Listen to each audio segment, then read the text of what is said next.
Grade 12, so let's get into it. So before we can understand projectile motion, we need to understand few terms. So firstly, gravity.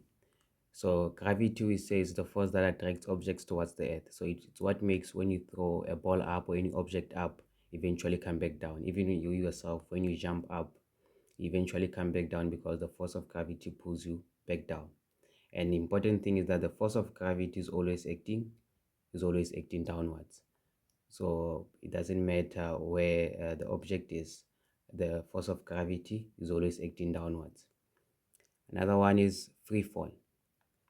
So we say an object is in free fall when the only force acting on it is gravity. So when gravity is the only force acting on it, we say an object is in free fall. So for example, if I take a stone or a ball, an object, and I drop it. So I drop it, I held it in my hand, then I drop it. It will fall down obviously, but the only force acting on that object in that time will be gravity. We are ignoring air resistance in this case. So the only force acting on, if we ignore air resistance, the only force acting on this object at that time will be gravity.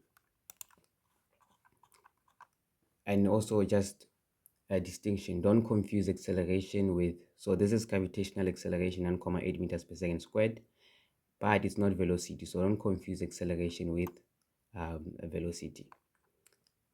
Now, projectile. So projectile is the motion of an object that has been launched into the air and then moves under the influence of gravity. Obviously, at the same time, assuming that we ignore air resistance. So you think about a ball being thrown upwards. So if maybe I'm on top of a building, here's a person on top of a building. If they take a stone and then they throw it downwards, or whether they throw it upwards. So it doesn't matter whether I throw it up or throw it downwards. So that ball has been given an initial velocity. So it means it has been thrown. It has been given a velocity. But once it's launched, so once that ball moves out of the hand, it means now the ball is in free fall. So remember, it doesn't mean, the object is only in free fall only when it's dropped.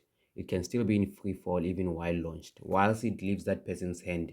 Because while after it leaves the hand, the only force acting on that ball at that time will be gravity.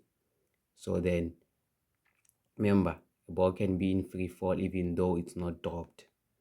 So, yeah.